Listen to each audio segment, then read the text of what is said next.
শুরুতেই আমরা ঝগড়ার দৃশ্য দেখতে পাই। দুইটা ঝগড়ুটে কাপল ঝগড়া করতেছে। চলো দেখি তারা কি এমন নিয়ে ঝগড়া করতেছে। দেখো তে, ভালো হবে না কিন্তু। টিভির রিমোটটা দিতে বলছি, আজকে বাংলাদেশি খেলার লাইভ দেখানো হবে। আমি পারবো না, এখন আমি জামাই 420 মুভি দেখতেছি, তুমি গিয়ে ঘুমাও। তে, ভালো হবে না কিন্তু, রিমোটটা দিতে বলছি, এদিকে দাও রিমোটটা, লাইভ মিস হয়ে যাবে। না দিব না, কি করবে তুমি? তারপর জাংকুক আর তে তো রিমোট নিয়ে ঝগড়া করতে থাকে। এর মধ্যেই বিদ্যুৎ চলে যায়। তোমার জন্য আজকে আমি লাইভটা দেখতে পারি নাই। তোমার জন্য আমি মুভিটা দেখতে পারি নাই। তারা দুইজনই তো একে অপরকে দোষারোপ করতে থাকে। ঝগড়া করতে করতে ক্লান্ত হয়ে দুজনেই ঘুমিয়ে পড়ে। পরের দিন সকালবেলা জাংকুক অনেকক্ষণ যাবৎ ওয়াশরুমের সামনে দাঁড়িয়ে আছে, কারণ তে 1 ঘন্টা যাবৎ ওয়াশরুমের মধ্যে বসে আছে। ওয়াশরুম কি ঘুমানোর জায়গা নাকি? 1 ঘন্টা হয়ে গেছে, এখনো বের হচ্ছে না। আমার অফিসের জন্য লেট হয়ে যাইতেছে। এই তে, এতক্ষণ কি করো ওয়াশরুমের ভিতরে? বের হও বলছি। তে মনে মনে বলে, মিস্টার জিওন জাংকুক, প্রতিদিন আপনি আমার আগে ওয়াশরুমে এসে ইচ্ছা করে 1 ঘন্টা সময় আমার নষ্ট করেন। আজকে মজা দেখাবো। এদের ঝগড়া তো কখনোই শেষ হবে না। এরা দুজন তো সারাদিন একে অপরের সাথে ঝগড়া করতে থাকে। রাতের বেলা খাবার টেবিলে তে তো একা বসে বসে খাবার খাচ্ছিল। এটা দেখে জাংকুক যা বলে, কি ব্যাপার, তুমি আমাকে ডাক না দিয়ে একা একা খাবার খাচ্ছ যে? আমি কাউকে ডাকতে পারবো না, যার ক্ষুধা লাগবে সে এসে খেয়ে যাবে। তারপর তে নিজের খাওয়া শেষ করে তো ঘুমাতে চলে যায়। জাংকুক যখন খেতে যাবে, গিয়ে দেখে কোনো খাবারই নেই। তে সব খেয়ে ফেলছে। এই মেয়েটার মধ্যে একটু বিন্দু পরিমাণের কোনো মায়া দয়া নাই। একা একা খাবার খেয়ে চলে গেল, আমার জন্য কিচ্ছু রাখিনি। বেচারা জাংকুক কি আর করবে, নিজের জন্য রান্না করে খাবার খেয়ে থালা বাসন ধোয়ার সময় জোরে চিল্লাচিল্লি করে বলতে থাকে, কি কপাল আমার, ভাগ্য করে একটা বউ পাইছে। ভাবছিলাম বিয়ের পর বউ আমাকে রান্না করে খাওয়াবে, কিন্তু না, মহারানী তো নিজের জন্য একা রান্না করে খায়। যদি নিজের কাজ নিজেরই করতে হয় তাহলে বউ দিয়ে কি করব? বিয়ে করাটাই ভুল ছিল। তখনই তে রাগান্বিত হয়ে রুম থেকে বের হয়। হ্যাঁ সেটাই, বিয়ে করে যেহেতু জীবনে ভুল হয়েছে তাহলে বিয়েটা কেন করছিলা? আমি বলছিলাম আমাকে বিয়ে করো, যত সব। আর কি ভেবেছো কি, হ্যাঁ, নিজের মুখে যা আসবে তাই বলবে? আমি তে, তোমার এই সব ফালতু কথা শোনার আমার একদম টাইম নেই। আমার সামনে ফেরদার তুমি এই সব ফালতু কথা বললে তোমাকে একদম বাসা থেকেই বের করে দিব। জাংকুক তো তের ভয়ে একদম চুপ হয়ে যায়। এভাবেই ঝগড়ার মাধ্যমে তো তাদের দিনকাল কাটতে থাকে। একদিন জাংকুক অফিস থেকে অনেক পরিমাণে ড্রিঙ্ক করে বাড়িতে আসে। বাসায় এসে তো অনেক বেশি পরিমাণে মাতলামি করতে থাকে। এসব দেখে তে তো অনেক পরিমাণে বিরক্ত হতে থাকে। উফ, যত সব আজাইরা ফালতু ঝামেলা আমার কপালে জুটে। আমার বাড়িতে দাঁড়িয়ে আমাকে কথা শোনাচ্ছিস? এই জীবন জাংকুককে কথা শোনাচ্ছিস তুই? সারাটা দিন শুধু আমার সাথে ঝগড়া করিস, একটু সুন্দর করে তো কথা বলতে পারিস, সেটাও তুই পারিস না, শুধু ঝগড়া করস। তোর এই ঝগড়া শুনতে শুনতে আমি পাগল হয়ে যাচ্ছি। তোকে বিয়ে করে আমার জীবনটা পুরো তেজপাতা হয়ে গেল, কালনাগিনী ডাইনি কোথাকার। এই কথা বলতে বলতেই জাংকুক তো ঘুমিয়ে পড়ে। পরের দিন তের চিল্লাচিল্লিতে জাংকুকের ঘুম ভাঙে।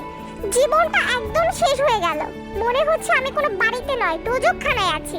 তে কথাগুলো চিল্লিয়ে চিল্লিয়ে বলতে থাকে। এতে জাংকুকের মাথায় অনেক বেশি রাগ উঠে যায়। রেগে গিয়ে তেকে একটা থাপ্পড় মেরে রুম থেকে বের হয়ে যায়। জাংকুক থাপ্পড়টা অনেক জোরে মারে। এতে তে তার সামলাতে না পেরে দেয়ালের সাথে ধাক্কা খেয়ে মাটিতে পড়ে যায় এবং তের প্যানিক অ্যাটাক শুরু হয়ে যায়। জাংকুক কিছু পড়ে যাওয়ার শব্দ শুনে রুমে এসে দেখে তের এই অবস্থা। জাংকুক তো তের এই অবস্থা দেখে একদম ভয় পেয়ে যায়। কি করবে বুঝতে পারে না। তাড়াতাড়ি করে তেকে হসপিটালে নিয়ে যায়। ডক্টর, এখন আমার ওয়াইফের কি অবস্থা? ও ঠিক হয়ে যাবে তো? চিন্তা করবেন না, আপনার ওয়াইফ এখন সুস্থ আছে। দ্রুত হসপিটালে না আনলে তার প্রবলেম হয়ে যেত। যাই হোক, আমি কিছু মেডিসিন লিখে দিব, এগুলো সময় মতো তাকে খাইয়ে দিবেন, তাহলে আল্লাহর রহমতে সুস্থ হয়ে যাবে। এর মধ্যে তের বাবা তো হসপিটালে আসে। জাংকুক, তের এই অবস্থা কিভাবে হলো? বাবা, হঠাৎ করে কি থেকে যে কি হয়ে গেল? তের মা মারা যাওয়ার পর থেকে মেয়েটা আমার পরিবর্তন হয়ে গেছে। আচ্ছা বাবা, এর আগেও কি তের এরকম কোনো সমস্যা হয়েছিল? 1 বছর আগে হয়েছিল। 1 বছর আগে তে সুগা নামে একটা ছেলেকে অনেক বেশি ভালোবাসতো। সুগা অনেক দরিদ্র পরিবারের সন্তান ছিল। পৃথিবীতে মা বাবা বলতে কেউই ছিল না। সুগা তার দুই সম্পর্কে এক আত্মীয়র কাছেই বড় হয়েছিল। লাইফটা এতটাও সুন্দর ছিল না, অনেক কষ্ট করে জীবনযাপন করত। তের সাথে সুগার প্রথম দেখা হয়েছিল কলেজের একটা অনুষ্ঠানে। প্রথম দেখায় সুগাকে তের অনেক বেশি ভালো লেগেছিল। তের মা মারা যাওয়ার পর প্রথমবারের মতো তে হেসেছিল, কারণ মায়ের মৃত্যুটা তে সহ্য করতে পারেনি। 2 মাস হসপিটালে ভর্তি ছিল। সুগাকে ভালোবাসে এই কথাটা তে তার বাবাকে বলেছিল। বাবা, আমি সুগাকে অনেক বেশি ভালোবাসি আর আমি ওকে বিয়ে করতে চাই। ঠিক আছে মামুনি, সুগাকে একদিন আমাদের বাড়িতে নিয়ে এসো। তারপর তে একদিন সুগাকে তাদের বাড়িতে নিয়ে যায়। দেখুন আঙ্কেল, তেকে আমি শুধু আমার ফ্রেন্ড ভাবি, এর বেশি কিছু আমাদের মধ্যে হওয়া সম্ভব না। Sorry uncle. সুগা বাবা, আমি তোমার কাছে হাত জোর করে বলতেছি, এই কথাটা আমার মেয়ের কাছে বলো না প্লিজ, তাহলে ওকে আর বাঁচানো সম্ভব না। তারপর যেই হোক সুগাকে সব বলে। সবকিছু শুনে সুগা তো তেকে বিয়ে করতে রাজি হয়। দুজনেই জুটিয়ে প্রেম করে। দেখতে দেখতে বিয়ের দিন চলে আসে। তে আজ অনেক বেশি খুশি। তে মা, তুই কি এই বিয়েতে সত্যি অনেক খুশি? হ্যাঁ বাবা, আমি অনেক অনেক বেশি খুশি। থ্যাংক ইউ বাবা। হঠাৎ একটা কল আসে জেইহবের কাছে যে সুগারা যে গাড়িতে এসেছিল সেটা অ্যাক্সিডেন্ট হয়ে গেছে। সুগাকে বাঁচানো যায়নি, সুগা মারা গিয়েছে। এটা শুনে তে তো প্যানিক অ্যাটাক হয়েছিল। তখন ডক্টর বলেছিল এইভাবে যদি বারবার তের অ্যাটাক হতে থাকে তাহলে তের জীবনের ঝুঁকি আছে, তে মারাও যেতে পারে। তারপরে তেকে অনেক বুঝিয়ে জাঙ্কুকের সাথে জেইহব বিয়েটা দেয় যাতে তে একটু ভালো থাকে। জেইহব তো এই কথা বলতে বলতে কান্নায় ভেঙে পড়ে। বাবা প্লিজ কান্না করবেন না। প্লিজ জাঙ্কুক, তোমার পায়ে পড়ি, আমার মেয়েটাকে একটু দেখে রেখো। এইভাবেই অনেক দিন পার হয়ে যায়। তে আগের থেকে অনেকটাই সুস্থ, তাই তেকে বাড়িতে নিয়ে যাওয়া হয়। জাঙ্কুক তো আর আগের মতো তের সাথে একদমই কোনো ধরনের ঝগড়া করে না। তে অনেক যত্ন নেয়। এটা দেখে তে মনে মনে ভাবে, কি ব্যাপার, এতটা ভালো হইল কবে, কিভাবে সম্ভব এটা? এই টিভির রিমোটটা এদিক দাও তো, আমি সিরিয়াল দেখব। জাঙ্কুকও সুন্দর মতো রিমোটটা দিয়ে দেয়। তে তুমি বসো, আমি তোমার জন্য খাবার নিয়ে আসি, তুমি সিরিয়াল দেখতে দেখতে খাবা। তারপর জাঙ্কুক তের জন্য খাবার নিয়ে আসে। এতে তে বেশ অবাক। সিরিয়ালের মধ্যে একটা ঘটনা ঘটে। এটা দেখে জাঙ্কুক বলে, একদম ঠিক আছে, এই থাপ্পড়টা আরো আগেই দেওয়া উচিত ছিল এই কালনাগিনী ডাইনিটাকে, শুধু নায়ক নায়িকার মধ্যে ঝামেলা করে। জাঙ্কুকের কাণ্ড দেখে তে বলে, বাহ, তুমি তো দেখি এই সিরিয়ালটার প্রেমিক হয়ে গেছো। হ্যাঁ, আচ্ছা তে শোনো, প্রতিদিন এই সিরিয়ালটা দেখার সময় আমাকে ডাক দিও, দুইজনে একসাথে বসে দেখব। আসলে জাঙ্কুকের এই সিরিয়ালটা একটু ভালো লাগেনি, তার তো তের সাথে সময় কাটাতে ভালো লেগেছে। আসলে জাঙ্কুক তেকে ভালোবাসতে শুরু করেছে। এইভাবেই তাদের দিনকাল কাটতে লাগে। হঠাৎ একদিন গ্রাম থেকে জাঙ্কুকের বাবা মা আসে জাঙ্কুকের বাড়িতে। জাঙ্কুক তার চাকরির জন্য মূলত শহরে থাকে। তে তো জাঙ্কুকের মাকে দেখে অনেক খুশি। তে মা, কেমন আছিস? তে জিনকে জড়িয়ে ধরে আম্মু বলে একটা চিৎকার দেয়। অনেকদিন পর মনে হলো আম্মুকে জড়িয়ে ধরলাম। আমার একটা পাগলি মেয়ে। জানো মা, তোমার কাছ থেকে না আমার আম্মু আম্মু ঘ্রাণ আসে। জিন একটু মুচকি হেসে বলে, প্রতিটি মায়ের কাছ থেকেই মা মা ঘ্রাণ আসে, কারণ আমরা যে মা। তে তো জিনকে জড়িয়ে ধরে বসে আছে। এটা দেখে জাঙ্কুকও আরেনকে জড়িয়ে ধরে। কি রে, তুই কি আমাকে তোর বউ মনে করছস নাকি, যে এত জোরে জড়াই ধরছস? আরেনের কথা শুনে জাঙ্কুক তো লজ্জা পেয়ে যায়। আরে বাবা, কি যে বলো না, তোমাকে এই বউ কেন মনে করব? দেখো না বাবা, মা আমাকে পাত্তা দিচ্ছে না। এই কথা শুনে তে বলে, দেখো আম্মু দেখো, তোমার ছেলে কতটা হিংসুটে, আমাকে হিংসা করতেছে। হয়েছে, আর হিংসা করতে হবে না, আয় এদিকে আয়, মার কাছে আয়। তারপর জিন জাঙ্কুক আর তেকে জড়িয়ে ধরে। এটা দেখে আরেম বলে, বউ, ও বউ, আমাকেও একটু জড়িয়ে ধরো। বুইরার ঘরে বুইরা, বুইরা বয়সে ভীমরতিতে ধরছে। ছেলে আর ছেলের বউর সামনে কি বলে, মুখে কোনো লাগাম নেই। এইটা দেখে জাঙ্কুক আর তে তো ওখান থেকে কেটে পড়ে। জিন তেকে নিজের মেয়ের মতোই ভালোবাসে। জাঙ্কুক তার বাবা মার একমাত্র ছেলে। জানো বৌমা, অনেক বছর পর আমি আমার জাঙ্কুকের মুখে হাসি দেখলাম। আমার জাঙ্কুকটা তো একদমই হাসতে ভুলে গিয়েছিল। কেন আম্মু, কি হয়েছিল জাঙ্কুকের, বলো না প্লিজ। আজ আজ থেকে 5 বছর আগে জাংকুক একটি মেয়েকে অনেক বেশি ভালোবাসতো। তার নাম ছিল জিমিন। দেখতে অনেক সুন্দরী ও মায়াবতী ছিল। জিমিন তো জাংকুককে একদমই পাত্তা দিত না। প্রবলেম কি আপনার? এইভাবে রাস্তা কেন আটকিয়েছেন? জাংকুক চুলে স্টাইল করতে করতে বলে, তোমার সাথে প্রেম করার জন্য সুন্দরী। যত সব আজাইরা ফালতু লোক। এই কথা বলেই জিমিন জাংকুককে একটা ধাক্কা দিয়ে চলে যায়। জাংকুক বুকে হাত রেখে বলে, ইস মেরি জান, ধাক্কাটা জাস্ট বুকে এসে লেগেছে। যতই যাই করো না কেন, আমি তোমার পিছু ছাড়বো না। জাংকুক তো কথাগুলো চিল্লিয়ে চিল্লিয়ে বলতে থাকে। জাংকুক বখাটে ছেলেদের মতো প্রতিদিনই জিমিনের কলেজের সামনে দাঁড়িয়ে থাকে। জিমিন কলেজ শেষ করে একা একা বাড়িতে যাচ্ছিল।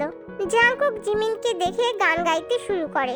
জিমিন চলেছে একা পথে, সঙ্গী হলে দোষ কি তাতে, রাগ করো না জিমিনা গো, রাগলে তোমায় লাগে আরো ভালো।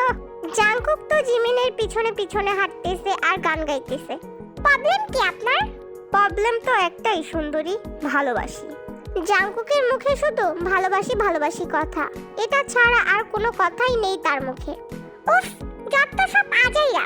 এই কথা বলে জিমিন তার বাসায় চলে যায়। আসলে জাংকুক প্রতিদিন জিমিনের সাথে সাথে জিমিনের বাসা পর্যন্ত আসে, যাতে রাস্তায় বাজে ছেলেরা জিমিনকে বিরক্ত করতে না পারে। একদিন জিমিন কোচিং থেকে একা একা বাড়িতে যাচ্ছিল। আজকে জাংকুক আসতে অনেকটা দেরি করে ফেলে। কিছু বাজে ছেলেরা তো জিমিনের সাথে খারাপ ব্যবহার করতে শুরু করে। এতে জিমিন অনেকটাই ভয় পেয়ে যায়। এর মধ্যেই জাংকুক সেখানে এসে ছেলেগুলোকে ইচ্ছা মতো মারে। তোদের সাহস কিভাবে হয় আমার জিমিনের সাথে খারাপ ব্যবহার করস? ছেলেগুলো তো জাংকুকের মার খেয়ে সেখান থেকে পালিয়ে যায়। জিমিন দৌড়ে এসে জাংকুককে জড়িয়ে ধরে বলতে থাকে, প্রতিদিন তো অনেক আগে আসেন, তাহলে আজকে কেন এত দেরি করতেছিলেন? জিমিন তো জাংকুককে জড়িয়ে ধরেই কথাগুলো বলে। এখন জাংকুকই একমাত্র তার ভরসা করার মতো স্থান। এরপর থেকেই জিমিন জাংকুককে ভালোবাসতে শুরু করে। জাংকুককে অনেক বিশ্বাস করে, তাদের মধ্যে ভালোবাসা তৈরি হয়। একদিন জাংকুক জিমিনকে বলে, জিমিন চলো না আজকে আমরা লং ড্রাইভে যাই, সারাদিন দুজনে অনেক ঘুরবো, অনেক মজা হবে। জিমিন যেহেতু জাংকুককে অনেক বিশ্বাস করত, তাই জিমিন জাংকুকের সাথে যেতে রাজি হয়। তারপর তারা লং ড্রাইভে যায়। জিমিন, জায়গাটা তোমার পছন্দ হয়েছে তো? অনেক পছন্দ হয়েছে, অনেক সুন্দর জায়গাটা, থ্যাংক ইউ জাংকুক। তারা দুইজন তো সারাদিন অনেক ঘোরাঘুরি করে। সন্ধ্যার সময় বাড়িতে যাওয়ার পথে জিমিন বায়না ধরে আইসক্রিম খাবে। জাংকুক, আমি আইসক্রিম খাবো। এখন না জান, আগে বাড়িতে ফিরি, তারপর তোমাকে অনেক আইসক্রিম কিনে দিব। না, আমার এক্ষুনি চাই। জাংকুক আর কি করবে, ভালোবাসার মানুষ একটা কিছু চেয়েছে আর সেটা দিবে না। জাংকুক জিমিনকে অনেক ভালোবাসে।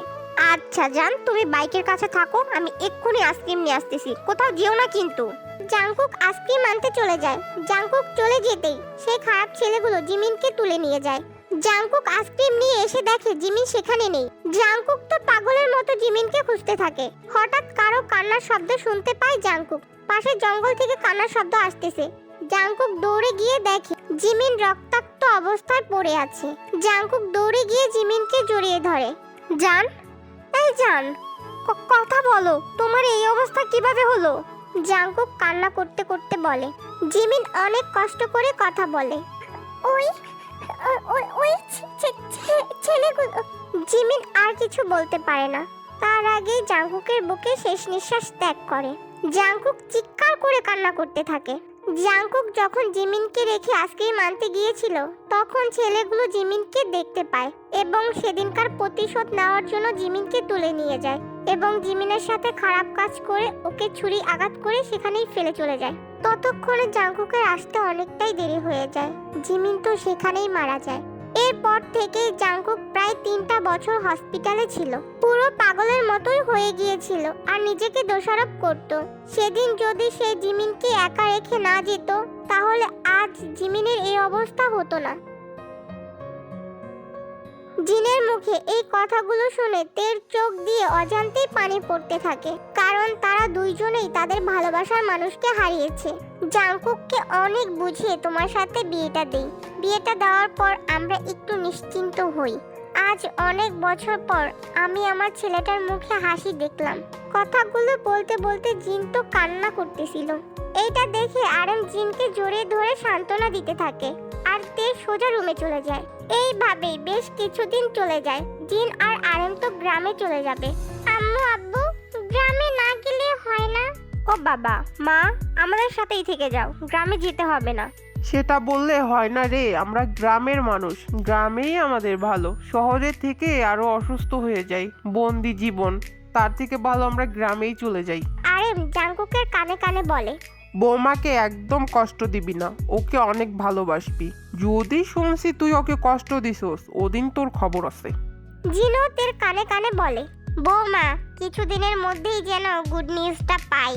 এই কথা শুনেই তো তে একটু লজ্জা পেয়ে যায়। জিন আর আরএম তো গ্রামে চলে যায়।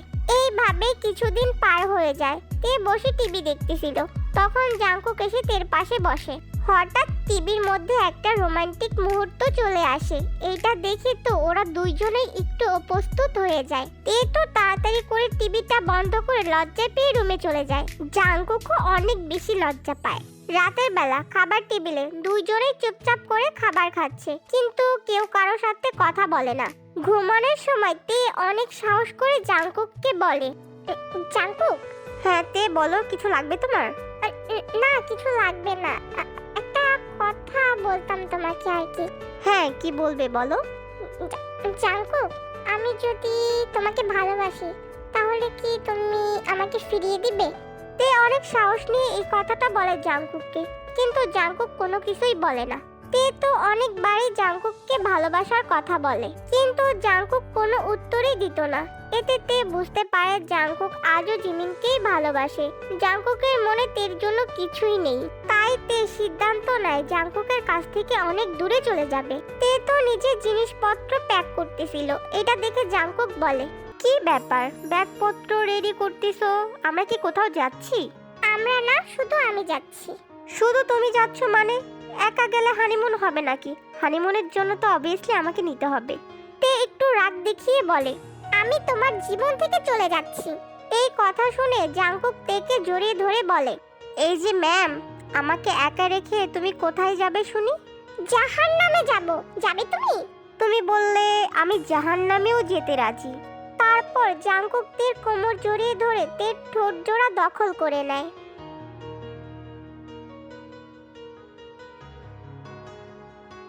প্রায় 20 মিনিট পর তেকে ছেড়ে দিয়ে বলে, ভালোবাসি বউ, বড্ড বেশি ভালোবাসি।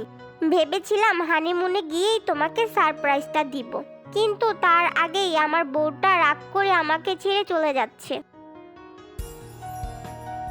তারপর জাংকুক তো সোজা তেকে নিয়ে হানিমুনে ব্যাংকক চলে যায়। তে, আম্মু জানি তোমাকে কি বলে গিয়েছিল? তে একটু লজ্জা পেয়ে বলে, জানি না, যাও তো। এইটা বললে তো হবে না জান। এই কথা বলে জাংকুক তো তেকে নিয়ে ভালোবাসার রাজ্যে হারিয়ে যায়।